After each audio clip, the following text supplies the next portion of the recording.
Good morning, and welcome to your daily Farm and Home Show, brought to you by the University of Kentucky Cooperative Extension Service. And now, here's your host. Good morning and welcome to your Farm and Home Show. My name is Joanna, and this morning we're visiting with Kevin Lyons, and he's the Monroe County Extension Agent for Agriculture and Natural Resources. Good morning, Kevin. Good morning. Now, Kevin has all kinds of tips for us today about, caring for your lawn and your landscape, because everything's greening up and grass along with weeds and maybe some other type of nuisance things, but you're going to tell us about how to handle all that. Oh, you're exactly right. We're going to cover it all, but no, there is a lot going on right now, and as we was talking yesterday about the pollinators and the beneficials and everything, when I was getting some stuff together, I noticed these products that go kind of right opposite of what we were talking about yesterday, and I just wanted to point it out.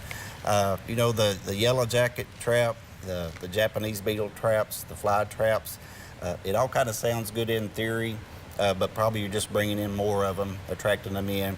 And the yellow jackets, unless you're having a problem with them being somewhere around your home or where your kids are or something like that, they're probably not a real reason to put the trap out. So if you got a yellow jacket problem, you're probably, this is not going to be the good solution. But we were talking earlier, it says no killing agents. The insects drown.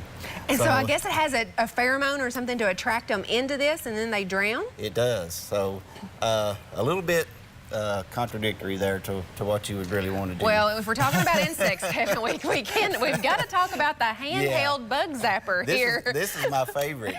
This is my favorite far beyond this. Somebody did tell me, like when they call about the carpenter bees that bore into your woodwork around your home, said the best thing to do is get a tennis racket and just hit them and knock them.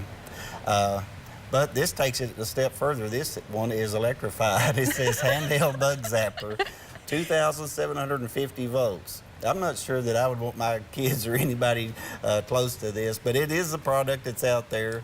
You put batteries in it, you charge it up, it says the insect lands on it, and then you just shock him and kill him. So I can see this going wrong, so wrong. That would not go over well around my place. I know that. So I guess buyer beware is the message. There's just everything out there. Some of it works. Some of it works great. Some of it probably doesn't work too great, and it's not a good choice. So if you have insect problems, probably the best idea is call the extension office and get a research-verified method of dealing with your issue. That's right, exactly right. Just wanted to take that as an example of maybe something that's not the most appropriate choice. Yeah. That's right. But the insects are big right now, as we all know, in the landscaping around your home. But there's organic and safe methods of dealing with those pests, or the ones that are bothering you. There's ways to deal with those without having to apply a lot of manufactured chemicals or some things that we're all concerned about more and more. The weeds, the pests, the insects, the diseases, that all kinds of falls under pest.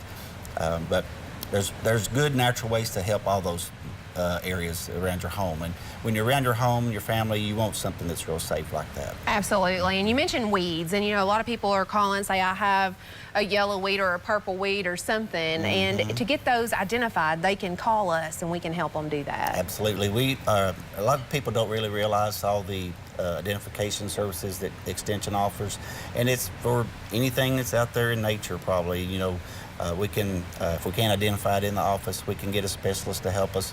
But we got the resources to help you identify your pest problem. And like I said, that's weeds, insects, diseases, all those things. It's not just farmers, it's homeowners as well, forestry owners, timber producers, all those things. Yeah, and I see that you have like a weed identification guide, and I know I have that one actually in my car right now. Very good resource. What I like about these is they're simple.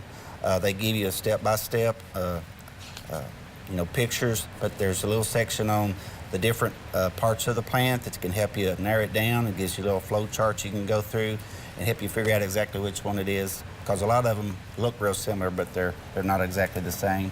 And the same for trees. We were talking about forestry. This is a great little book for when they have leaves and when they're in the winter, but it's just a process of elimination. You answer the questions, you turn to the next page and answer those questions, and it just, by process of elimination, it gets you pretty pretty much the right answer about every time. So just educate yourself, get your resources, know what you're doing, and that's the first step in solving these problems, is knowing what you're dealing with. Absolutely, Kevin. And then if you have questions, make sure to contact your local extension office. We'd be happy to walk through your problems and find a solution. We appreciate you watching and hope you have a great day. If you have questions about today's topic, please call the Warren County Extension Office at the number on your screen. Thanks for watching and have a great day.